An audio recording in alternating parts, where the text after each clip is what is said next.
نحمده ونصلي على رسوله الكريم اما بعد فاعوذ بالله من الشيطان الرجيم بسم الله الرحمن الرحيم رب اشرح لي صدري ويسر لي امري واحلل عقدة من لساني يفقهوا قولي۔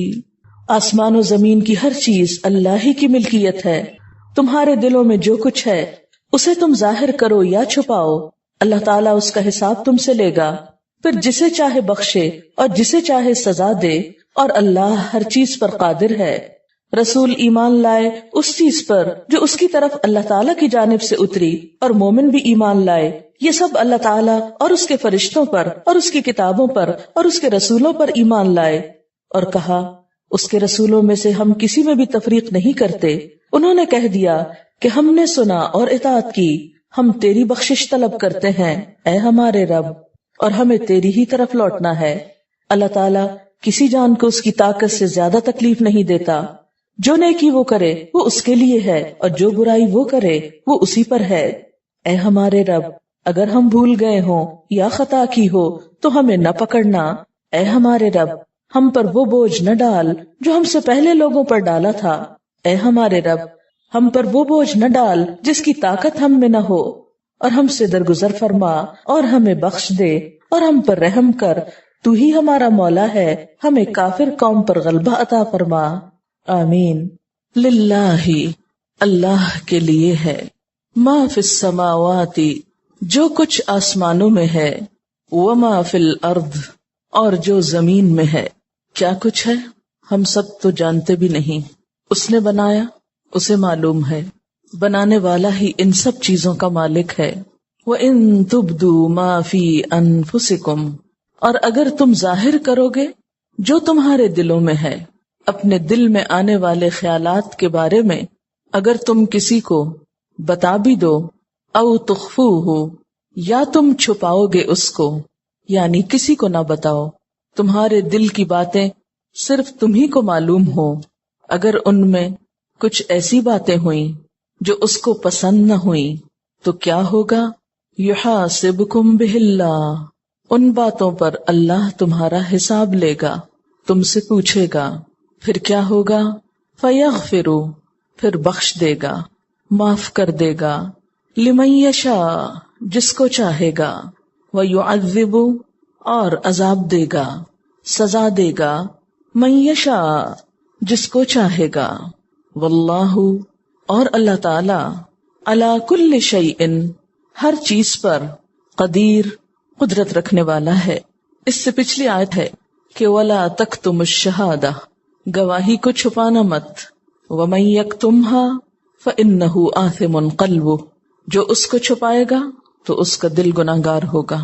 اسی کی مزید وضاحت ہے اس آیت میں کہ ہر چیز تو اللہ کے ہاتھ میں ہے، ہر چیز کا مالک تو وہ ہے، لہذا وہ نہ صرف یہ کہ ظاہری باتوں کو جانتا ہے بلکہ دل کی باتوں کو بھی جانتا ہے۔ اس لیے اگر تم اپنے دل کی باتوں کو ظاہر کرو گے یا پھر انہیں چھپا لو گے، اگر وہ درست نہ ہوئی تو ان پر وہ حساب بھی لے سکتا ہے۔ حضرت علی رضی اللہ تعالیٰ عنہ فرماتے ہیں کہ جب یہ آیت نازل ہوئی تو اس نے ہمیں غمزدہ بنا دیا، ہمارے دل کو لگ گئی۔ ہم نے خیال کیا کہ اگر کسی کے دل میں گناہ کا خیال بھی آئے تو اس کا بھی حساب ہوگا۔ یعنی صحابہ کرام نے اس کا معنی کیا سمجھا کہ دل میں گزرنے والے ہر خیال پر پکڑ ہوگی، کہ پھر معلوم نہیں کہ اس کی معافی ہوگی یا نہیں۔ اور جیسا کہ سب جانتے ہیں نا کہ دل میں آنے والے خیالات پر تو بسا اوقات انسان کا بس نہیں ہوتا، وہ ہمارے کنٹرول میں نہیں ہوتے، وہ تو آتے ہی چلے جاتے ہیں۔ تو یہی چیز صحابہ کرام کے دل میں گزری کہ اگر دل کی باتوں پہ پکڑ ہونے لگی پھر تو ہم بچ نہیں سکتے۔ چنانچہ صحابہ کرام آپ صلی اللہ علیہ وسلم کے پاس آئے اور اپنی یہ فکر اور پریشانی آپ سے کہی۔ آپ صلی اللہ علیہ وسلم نے فرمایا، کہو ہم نے سنا اور ہم اطاعت کرتے ہیں، سمعنا و اطعنا۔ صحابہ کرام نے ایسا ہی کہا تو پھر آمن الرسول سے لے کر اگلی 2 آیات نازل ہوئیں، اور اس میں کیا آیا؟ لا یکلف اللہ نفسا الا وسعہا، اللہ تعالیٰ کسی شخص کو تکلیف نہیں دیتا مگر اس کی وسعت کے مطابق۔ یعنی اگر کسی کے بس میں نہیں کسی وسوسے کو کنٹرول کرنا کسی خیال کو روکنا تو اس پر پکڑ نہیں ہوگی۔ بنیادی طور پر اگر ہم غور کریں تو ہمارے سامنے یہ بات آتی ہے کہ ہمارے دل میں آنے والے خیالات دو طرح کے ہوتے ہیں۔ ایک غیر اختیاری، جن پر ہمارا کچھ بس اختیار نہیں ہوتا، کیونکہ دماغ ایک ایسی چیز ہے یا دل ایسی چیز ہے جو ہر وقت کام کرتی، سوتے میں بھی اور جاگتے میں بھی کچھ نہ کچھ خیالات کا تانا بانا ہر وقت لگا ہی رہتا ہے۔ تو کچھ ایسے خیال ہوتے ہیں کہ جو ہماری مرضی، ارادے، کسی نیت کے بغیر ہی آتے چلے جاتے، ہم انہیں روک بھی نہیں سکتے، ہم ان کو اپنے اندر سے بسا اوقات نکال بھی نہیں سکتے۔ وہ بعض اوقات وسوسہ ہو سکتے ہیں جس میں اللہ تعالیٰ کے بارے میں، اس کے نیک بندوں کے بارے میں، اس کے احکامات کے بارے میں کوئی برا خیال دل میں آ جائے۔ انسان ساتھ ساتھ توبہ کرتا ہے، لیکن وہ خیال ہے کیسے بجلی کے کرنٹ کی طرح اگر ہاتھ پڑ گیا تو اس نے پکڑ ہی لیا، آپ کو چھوڑنے کو نہیں مانتا۔ تو ایسے خیالات جن پر انسان کا کوئی ارادہ اور اختیار نہیں، ان پر پکڑ نہیں۔ دوسری قسم کے خیالات وہ خیالات ہیں جو انسان کے ارادے اور اختیار پر مبنی ہیں، چاہے تو انہیں دل میں رکھے، چاہے تو نکال دے، پکڑ ایسے ہی خیالات پر ہے۔ غیر اختیاری، غیر ارادی، قدرتی طور پر آنے والے خیالات اور جن میں وسوسہ بھی ہے، تو جب آپ صلی اللہ علیہ وسلم سے اس کے بارے میں پوچھا گیا، سئل رسول اللہ صلی اللہ علیہ وسلم عن الوسوسۃ، آپ صلی اللہ علیہ وسلم سے وسوسے کے بارے میں پوچھا گیا کہ جو دل میں برا خیال آ جاتا ہے تو اس کا کیا ہو، یہ کیا چیز ہے؟ کیونکہ صحابہ میں سے بعض نے یہ بھی کہا تھا کہ ہمارے دل میں بعض اوقات اتنا برا خیال آ جاتا ہے کہ ہمارا جی چاہتا ہے کہ ہم جل کے کوئلہ ہو جائیں، لیکن وہ خیال نہ ہم کو آئے، مگر پھر بھی ہمارا بس ہی نہیں چلتا اس پر، ہمارے نہ چاہنے کے باوجود وہ آتا چلا جاتا ہے۔ تو آپ صلی اللہ علیہ وسلم نے جواب میں کیا فرمایا؟ فقال تلک صریح الایمان، یہ صریح ایمان کی علامت ہے، یعنی یہی تو ایمان ہے، کیونکہ چور اور ڈاکو وہیں پر تو آتے ہیں جہاں کچھ مال و دولت ہوتا ہے، تو وسوسے اسی دل میں آئیں گے جہاں کوئی ایمان ہوگا، جہاں کوئی خیر ہوگی۔ تو ایمان بھی ایک بہت بڑی دولت ہے نا، اس لیے جہاں ایمان ہوگا، جہاں نیکی کا شوق ہوگا، جہاں کوئی خیر اور بھلائی کی چیز ہوگی، شیطان وہیں آئے گا اور آ کے دل کو برا کرے گا، نہیں چھوڑو یہ تم کیا کر رہے ہو۔ مثلاً آپ کا دل چاہ رہا ہے آپ کوئی اچھا کام کریں، لیکن شیطان کو کب پسند ہے کہ آپ کوئی اچھا کام کریں؟ تو وہ آپ کو آ کر اس اچھے کام کے بارے میں کوئی شک ڈال دے گا، کوئی فائدہ نہیں اس کا، وہ فلاں نے کیا تھا، اس کو بڑا نقصان ہوا تھا، تو نتیجہ کیا ہوگا؟ آپ وہیں بیٹھ جائیں گے۔ اسی لیے قل اعوذ برب الناس میں کیا پناہ مانگی گئی ہے؟ من شر الوسواس الخناس، وسوسہ ڈالنے والے کے شر سے اللہ تو مجھ کو بچا، جو پلٹ پلٹ کے دل میں خیال ڈالتا ہے۔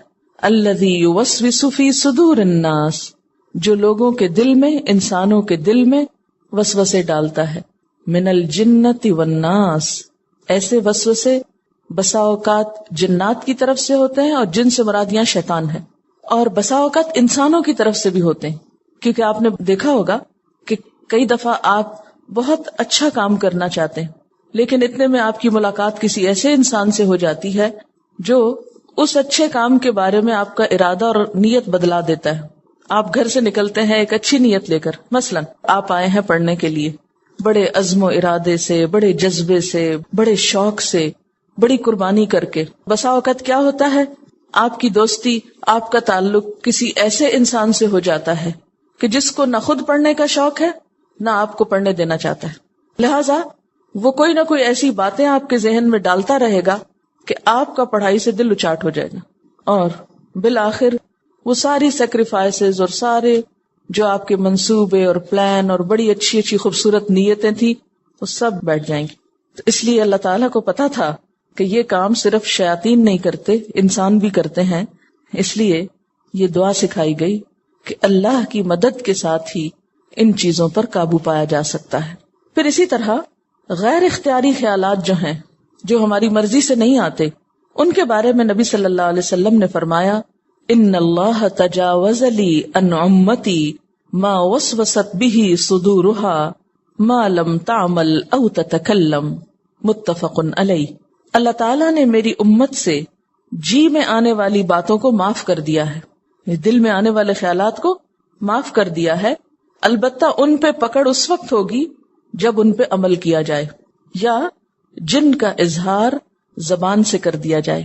یعنی اگر آپ کے دل میں کوئی برا خیال آ رہا ہے اور آپ کہتے ہیں ادھر آؤ میں تم کو سناؤں، آپ اس کو بول دیتے ہیں. مثلا آپ کے دل میں نعوذ باللہ کوئی کفریہ خیال آ رہا ہے، اللہ تعالیٰ کی ذات کے بارے میں کوئی بدگمانی آ رہی ہے، اللہ معاف کرے اس چیز سے بچائے، یا کسی انسان کے بارے میں آ رہی، تو جب تک وہ دل میں بغیر ارادے اور بغیر نیت کے آ رہی ہے چیز، اللہ تعالیٰ اس کو معاف کر دے گا. لیکن اگر آپ دوسروں کو بھی وہ اپنے خیالات بتانے بیٹھ گئے اور وہ کفریہ کلمات زبان سے بولنے لگے، یا آپ کو کسی انسان کے بارے میں کوئی بدگمانی ہے، تو آپ بغیر کسی تحقیق اور بغیر کسی حقیقت کے اس کا ذکر لوگوں میں کرنا شروع ہو گئے محض گمان اور خیال کی بنیاد پر، تو اس کلام پر بھی پکڑ ہوگی، پھر پوچھ ہوگی. یا یہ کہ محض کلام نہیں، آگے بڑھ کے ایکشن بھی لے لیتے ہیں. مثلا آپ کے دل میں کسی کے بارے میں برا خیال آیا، آپ آؤ دیکھتے ہیں نتاؤ دیکھتے ہیں، وہ سامنے آیا تو آپ اس کو ایک دو لگا دیتے ہیں. اب کیا ہے، اس کو پتہ ہی نہیں کہ بات کیا ہے. بچوں کے ساتھ عام طور پہ ایسا کرتے نا، کوئی چیز اپنی جگہ سے ہلی ہوئی دیکھی تو دل میں خیال ہے یہ فلاں بچے کا کام ہوگا، اس سے پوچھا بھی نہیں کہ تم نے چیز اٹھائی یا نہیں اٹھائی، رکھی یا نہیں رکھی، تو کیا کرتے ہیں جو ہی وہ آتا ہے اس کو ڈانٹنا شروع کر دیتے ہیں. صرف ڈانٹے بھی نہیں، بات کا کان پکڑ لیتے ہیں اس کے. تو یہ جو عمل ہے خواہ بچے کے ساتھ ہی کیا جائے، یہ نہیں کہ بچے ہمارے ہیں تو ہماری پراپرٹی ہیں جیسے چاہیں ان کو معاملہ کریں، نہیں. اگر بچوں کے ساتھ بھی اس طرح کی ناروا زیادتی کی تو اس میں بھی پوچھ ہو سکتی. تو جو بھی خیالات آ رہے ہیں چاہے ظاہر کرو یا چھپا کے رکھو، ان پہ اللہ محاسبہ کرے گا. پھر محاسبہ کن خیالات پہ ہوگا؟ یہاں کن خیالات کی بات ہے؟ وہ خیالات شرک، اللہ کی ذات میں شک، کفر، منافقت، ان چیزوں پر ہے، کیونکہ ان سب کا تعلق بھی ہمارے خیال سے ہی ہے نا، ہمارے ارادے سے ہی ہے. تو وہ مضبوط عزائم، پکے ارادے، دل کے فیصلے جو کسی غلط بات کے لیے ہوں، ان پر پکڑ ہوگی. مثلا ایمان کہاں ہے آپ کا؟ دل میں ہوتا ہے نا. اب مثلا آپ کہے میں مسلمان ہوں، مجھے تو نہیں پتا، آپ تو زبان سے کہہ رہے ہیں، میں تو یقین کر لوں گی، لیکن اللہ کو پتا کہ دل میں کیا ہے. تو ایمان بھی دل کا فعل ہے نا. اب اگر ایک شخص زبان سے کہہ رہا ہے لیکن دل میں وہ کفر رکھے ہوئے ہے، تو زبان سے کہنا اس کو کچھ فائدہ نہیں دے گا. کس کی بات مانی جائے گی؟ کہ اس کے دل میں کیا ہے. اسی طرح منافقت کیا ہے؟ کہاں ہوتی منافقت؟ دل میں ہوتی. فی قلوبہم مرض، ان کے دلوں میں بیماری ہے. اسی طرح آپ دیکھتے ہیں کہ اخلاق کی کچھ باتیں ایسی ہیں جن کا تعلق انسان کے دل سے ہوتا ہے. مثلا صبر، تواضع، عاجزی، انکساری، قناعت، سخاوت، یہ سب کچھ کیا ہے؟ دل میں ہوتا ہے نا. اسی لیے حدیث میں آتا ہے کہ جب انسان کسی اچھے کام کی نیت کر لیتا ہے، ابھی وہ کام کیا نہیں اس نے، تو نیت پر بھی ثواب لکھ لیا جاتا ہے، وہیں سے مارکنگ شروع ہو جاتی. اور اگر وہ کر لیتا ہے تو کم از کم 10 گنا اجر ملتا ہے، اور زیادہ سے زیادہ تو پھر اللہ تعالیٰ کے ہاتھ میں ہے، جتنا چاہے دے. اچھا، اسی طرح آپ دیکھیں کہ بعض گناہ جن پر پکڑ ہوگی اور وہ دل کے گناہ ہیں. مثلا حسد، آپ کسی سے جیلس ہوتے ہیں. اسی طرح تکبر، کہاں ہوتا ہے تکبر؟ اس کا مقام کہاں ہے؟ دل میں ہے نا. آپ اپنے آپ کو بڑی شے سمجھتے. پھر اسی طرح بغض کہاں ہوتا ہے؟ دکھائیں؟ نہیں دکھا سکتے، اس لیے کہ دل میں ہی ہوتا ہے، اگر کسی سے ہو، اللہ نہ کرے. پھر دنیا کی محبت کہاں ہوتی؟ دل میں ہوتی. حرص، لالچ، یہ سب چیزیں کہاں ہوتی؟ دل میں. اس لیے جس دل میں یہ سب کچھ بھرا ہوا ہو، اس دل کے خیالات پر بھی پکڑ ہو سکتی ہے. پھر اللہ کے ہاتھ میں ہے کیا؟ فَيَغْفِرُ لِمَن يَشَاءُ، جسے چاہے معاف کر دے. ان چیزوں کے باوجود بھی جسے چاہے معاف کر دے. اور وَيُعَذِّبُ مَن يَشَاءُ، جسے چاہے عذاب دے دے. اس کا کیا مطلب ہے؟ اس کا مطلب ہے پھر تو انسان کو کچھ بھی نہیں کرنا چاہیے، یا پھر جو دل میں آئے کرنا چاہیے، کیونکہ پتہ نہیں کس کو معاف کر دے اور کس کو وہ چھوڑ دے. نہیں، اس کا مطلب یہ ہے کہ اس سے اللہ تعالی کا مکمل اقتدار اور مکمل مالک ہونا ہمارے سامنے آتا ہے کہ ہر چیز کا مالک وہ ہے. کیسے؟ جیسے آیت کے شروع میں آتا نا، للہ ما فی السماوات وما فی الارض، اسی کے لیے ہے جو آسمانوں اور جو زمین میں ہے. تو جب ہر چیز اس کی ہے تو اس سے کیا پتہ چلتا ہے اسی کی مزید وضاحت آگے ہوئی، فَيَغْفِرُ لِمَن يَشَاءُ وَيُعَذِّبُ مَن يَشَاءُ، جب ہر چیز اس کی ہے، ہر چیز پہ اس کا اختیار اور اقتدار ہے، تو پھر جس کو چاہے معاف کر دے، جس کو چاہے سزا دے. یعنی اس سے پتہ چلتا ہے کہ فیصلے اللہ کی مشیت پر ہوں گے، فیصلے اللہ کی مشیت پر ہوں گے، کسی اور کو ان میں دخل نہ ہوگا، کوئی اور اس میں انٹرفیئر نہیں کر سکے گا، ہوگا وہی جو وہ چاہے گا. لیکن اس کا یہ مطلب نہیں کہ اس کی مشیت کے لیے کوئی قاعدہ یا ضابطہ نہیں، وہ نعوذ باللہ اندھا دھند فیصلہ نہیں کرے گا. ہر شخص جو ڈیزرو کرے گا اس کے مطابق ہی وہ اس کے ساتھ معاملہ کرے گا. اس سے تو کسی ظلم کا تصور بھی نہیں کیا جا سکتا. جیسے آتا نا وما انا بظلام للعبید، ما انا نہیں ہوں میں بظلام ظلم کرنے والا، للعبید بندوں کے لیے. ایک اور جگہ پر آتا ہے لا یسأل عما یفعل وہم یسألون، وہ نہیں پوچھا جا سکتا. کون؟ اللہ تعالیٰ. کس کے بارے میں؟ جو وہ کرتا ہے. وہم یسألون، اور سب لوگ سوال کیے جائیں گے. انسانوں سے تو پوچھا جائے گا لیکن اللہ تعالیٰ سے کوئی نہیں پوچھ سکتا. پھر آپ دیکھیے کہ پیچھے جو آیت الکرسی گزری ہے اس میں بھی کیا ہے؟ انہی صفات کا ذکر ہے. آیت الکرسی کیا ہے؟ دراصل اللہ تعالیٰ کا ایک تعارف ہے، اس کے علم، اس کی ملکیت، اس کی قدرت، انہی چیزوں کا ذکر ہے نا. تو اس آیت میں بھی آپ دیکھیں کیا ہے، للہ ہی میں ملکیت ہے، پھر یغفر لمن یشاء میں اس کی قدرت ہے، اور پھر واللہ علی کل شیء قدیر، اور اللہ تعالیٰ ہر چیز پر قدرت رکھنے والا ہے. اور ان تبدوا ما فی انفسکم او تخفوہ، اس میں کیا ہے؟ اس کے علم کا اظہار ہے. تو آیت الکرسی میں بھی اس کی یہی صفات بیان کی گئی ہیں. اس کے بعد سورۃ البقرہ کی آخری 2 آیات جن کی بہت فضیلت آتی ہے احادیث میں. نبی صلی اللہ علیہ وسلم کو معراج کی رات جو 3 چیزیں ملی ان میں سے ایک سورۃ بقرہ کی یہ آخری 2 آیات بھی تھی. نبی صلی اللہ علیہ وسلم جب آسمانوں پر تشریف لے گئے تھے معراج کے موقع پر، تو اس وقت یہ 2 آیتیں بھی آپ کو دی گئی تھیں. یہ صحیح مسلم کی روایت ہے. اسی طرح ایک اور روایت میں آتا ہے کہ اس سورت کی آخری آیات آپ صلی اللہ علیہ وسلم کو ایک خاص خزانے سے عطا کی گئیں. کہاں سے عطا کی گئیں؟ ایک خزانے سے جو عرش الہی کے نیچے ہے، اور یہ آیات آپ کے سوا کسی اور نبی کو نہیں دی گئیں. پھر یہ کہ ان آیات کے آخر میں حضرت معاذ رضی اللہ تعالی عنہ آمین کہا کرتے تھے، اور ظاہر ہے کہ انہوں نے یہ عمل نبی صلی اللہ علیہ وسلم سے دیکھا ہوگا. نبی صلی اللہ علیہ وسلم نے ان آیات کے بارے میں یہ بھی فرمایا ہے کہ جو شخص سورۃ بقرہ کی آخری 2 آیتیں رات کو پڑھ لیتا ہے اس کو یہ کافی ہو جاتی ہیں، یعنی اس کی حفاظت کے لیے. اس کے اس پڑھنے کی بدولت اللہ تعالیٰ اس کی حفاظت فرماتے ہیں. چلیے اب یہ آیتیں پڑھتے ہیں. آمن الرسول بما انزل الیہ من ربہ والمؤمنون کل آمن باللہ وملائکتہ وکتبہ ورسلہ لا نفرق بین احد من رسلہ وقالوا سمعنا واطعنا غفرانک ربنا والیک المصیر. رسول اس چیز پر ایمان لائے جو آپ کی طرف، آپ کے رب کی طرف سے نازل کی گئی، اور سارے مومن، کلن سارے کے سارے، آمن باللہ وملائکتہ وکتبہ ورسلہ اللہ پر ایمان لائے اور اس کے فرشتوں پر اور اس کی کتابوں پر اور اس کے رسولوں پر. اور انہوں نے کیا کہا؟ لا نفرق بین احد من رسلی، ہم اس کے رسولوں میں سے کسی ایک کے درمیان فرق نہیں کرتے. اور ایمان لا کر کیا کہا؟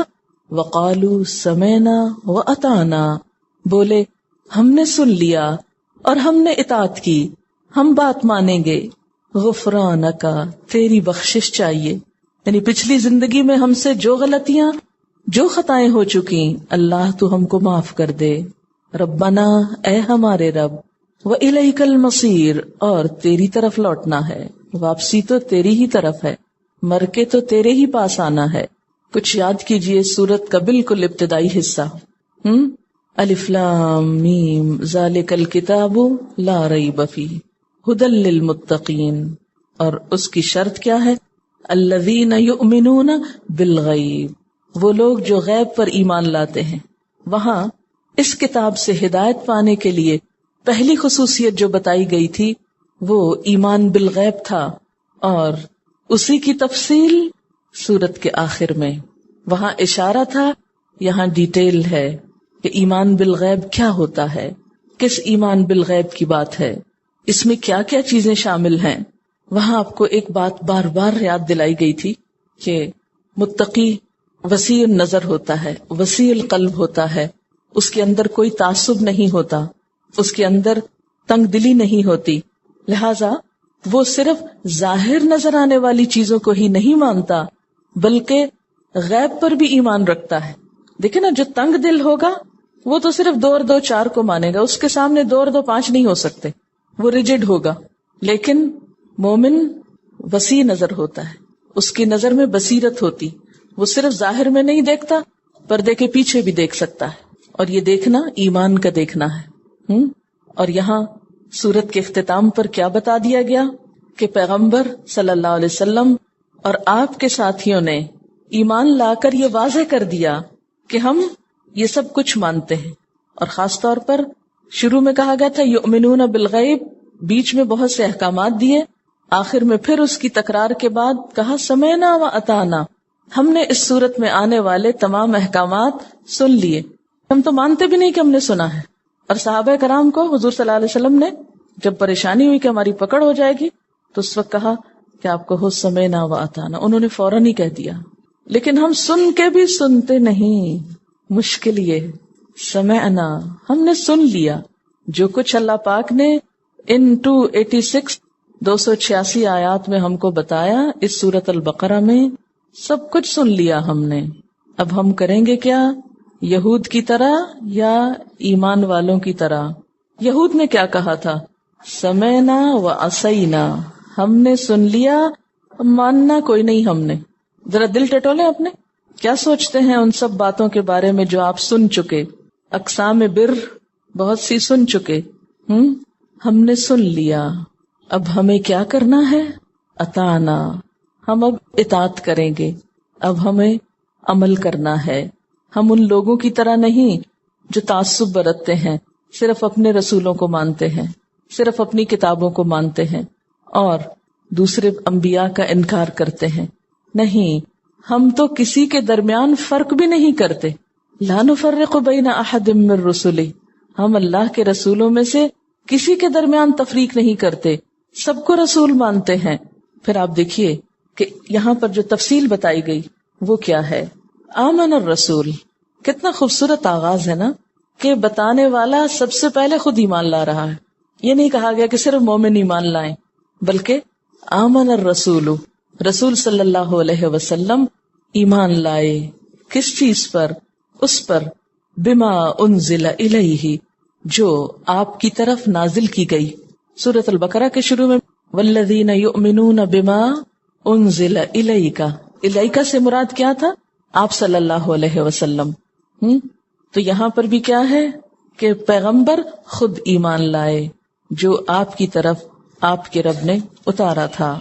آمن الرسول بما انزل الیہ من ربہ، کیونکہ جب تک بتانے والا خود پوری طرح کنونس نہ ہو، خود ایمان نہ رکھتا ہو، خود اس کا شرح صدر نہ ہو، خود اس بات کی تصدیق نہ کرتا ہو جو وہ دوسروں کو بتا رہا ہے، تو اس کے بتانے میں بھی وہ کنونسنگ پار نہیں ہوتی، تاثیر نہیں ہوتی۔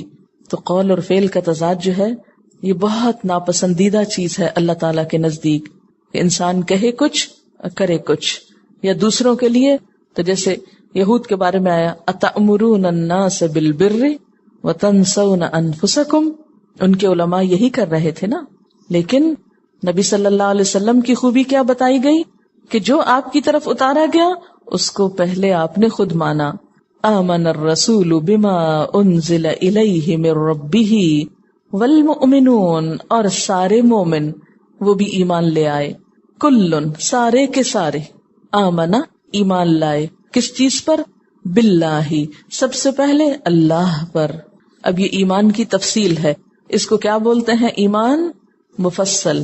کلن آمن باللہ، سب ایمان لائے اللہ پر، وملائکتہ، اور اس کے فرشتوں پر، وکتبہ، اور اس کی کتابوں پر، ورسلہ اور اس کے رسولوں پر.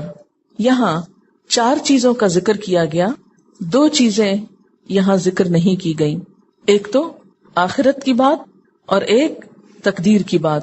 جب ہم ایمان مفصل پڑھتے ہیں تو کیا کرتے ہیں؟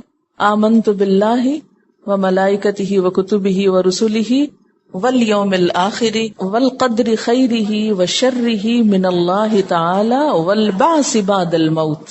یوں بولتے ہیں. تو والقدر خیرہ و شرہ من اللہ تعالی، کہ اچھی بری تقدیر، انسان کو ملنے والی بھلائی برائی سب اللہ کی طرف سے ہوتی ہے.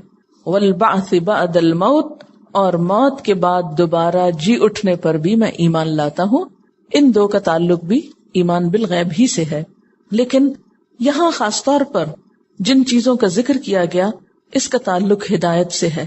ان میں ایک لنک ہے. آپ دیکھیے ہمارے پاس ہدایت کیسے پہنچی؟ اللہ تعالی کی طرف سے آئی، آمن باللہ. کس کے ذریعے آئی؟ وملائکتہ. کیا لے کر آئے؟ وکتبہ. کس پر لائے؟ ورسلہ. ٹھیک ہے.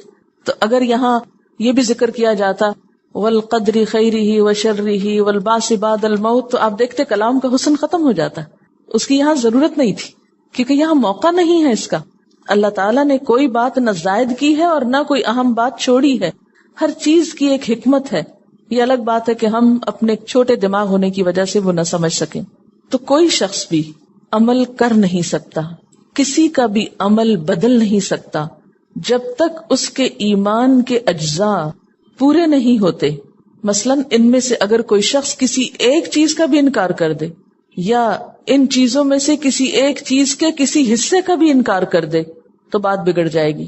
مثلا اللہ تعالیٰ پر ایمان تو ہے، فرشتوں پر بھی ہے، لیکن کہ میں جبریل سے عداوت رکھتا ہوں. جیسے پیچھے آپ نے پڑھا من کان عدوا لجبریل، یہود کہتے تھے ہماری جبریل سے دشمنی ہے. تو کام خراب ہو جائے گا، ایمان میں رکھنا ہو جائے گا، سوراخ ہو جائے گا. اسی طرح وکتبہ، اگر کوئی کہے میں سب کتابوں کو مانتا ہوں سوائے قرآن پاک کے، تو معاملہ بگڑ جائے گا. ورسلہ، اگر کوئی شخص سب رسولوں کو مانے لیکن حضور صلی اللہ علیہ وسلم کو نہ مانے تو ایمان مکمل نہیں ہوتا. اسی لیے ہم دیکھتے ہیں کہ بہت سے لوگ ایسے ہیں یہود و نصارہ میں سے جو اللہ کو مانتے ہیں، فرشتوں کو مانتے ہیں، کتابوں کو مانتے ہیں، رسولوں کو مانتے ہیں، لیکن ایک رسول اور ایک کتاب کو نہیں مانتے، جس کی وجہ سے وہ ہدایت سے بہت دور ہیں. وہ اس عظیم ترین خزانے سے فائدہ اٹھانے سے محروم رہ گئے.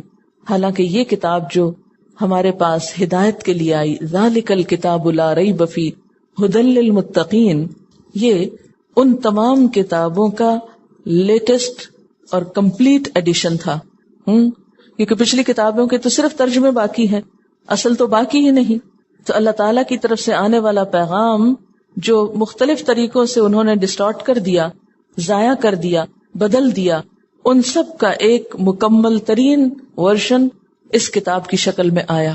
اب اگر کوئی شخص ادھوری چیزوں کو لے کر بیٹھا ہوا ہے اور مکمل چیز کو نہیں لے رہا تو وہ اپنا ہی نقصان کر رہا ہے. اسی لیے وہ لوگ ہدایت سے دور رہے، وہ اس خزانے سے دور رہے. لیکن اہل ایمان نے کیا کیا؟ لا نفرق بین احد من رسلی، ہم اس کے رسولوں میں سے کسی کے درمیان فرق نہیں کرتے. والذین یؤمنون بما انزل الیک وما انزل من قبلک، وہ لوگ جو ایمان لاتے ہیں ساتھ اس کے جو آپ کی طرف اتارا گیا اور جو آپ سے پہلے اتارا گیا. وسیع النظر، وسیع القلب، وسیع ذہن کے مالک، کھلے دل کے لوگ جن کو ماننے میں کچھ بھی مشکل نہیں. اچھا، رسولوں میں فرق کیسے ہوتا ہے؟ مثلا کسی کو اللہ کا رسول مانا جائے اور کسی کو مانا ہی نہ جائے. ایک تو یہ طریقہ ہوتا ہے. دوسرا یہ کہ ان کے درجہ نبوت میں فرق کیا جائے، کیونکہ نبی ہونے میں تو سب برابر ہیں. لیکن یہ جو بات ہے کہ بعض پر فضیلت رکھتے ہیں، تو اس میں اور اس بات میں کنٹرڈکشن نہیں، کیونکہ فضیلت اللہ تعالیٰ نے دی ہے. ان کے اعمال اور ادوار کے اعتبار سے ان میں فضیلت تو ہے، لیکن ایمان لانے کے اعتبار سے کسی میں بھی کوئی فرق نہیں. کیونکہ پیچھے آپ پڑھ چکے نا، تلک الرسل فضلنا بعضهم علی بعض. اور پھر بین احدن، احد تو ہوتا ہے ایک، تو بین احدن کیا ہو گیا؟ بین کا کیا مطلب ہوتا ہے؟ درمیان. تو درمیان تو دو چیزوں کے ہوتا ہے، ایک کا کیا مطلب ہوا؟ بات یہ ہے کہ احد کا لفظ سنگولر بھی ہے پلورل بھی، اس کی جمع نہیں ہوتی. اگر جمع یوز کرنا تو احد ہی یوز کرنا پڑے گا. یہ زبان کا ایک چھوٹا سا اسلوب ہے. میں اگر یہ کہوں بین احدن، ایک کے درمیان، تو ایک کا درمیان کون سا ہے کوئی؟ سو اس کو سامنے رکھ کے دیکھیں نا، بین احدن، ایک کے درمیان. اچھا پھر ایک کا جمع کیوں نہیں؟ اس لیے کہ ایکوں تو نہیں ہوتا نا. لیکن اگر جمع بھی یوز کرنا ہو تو اس کے لیے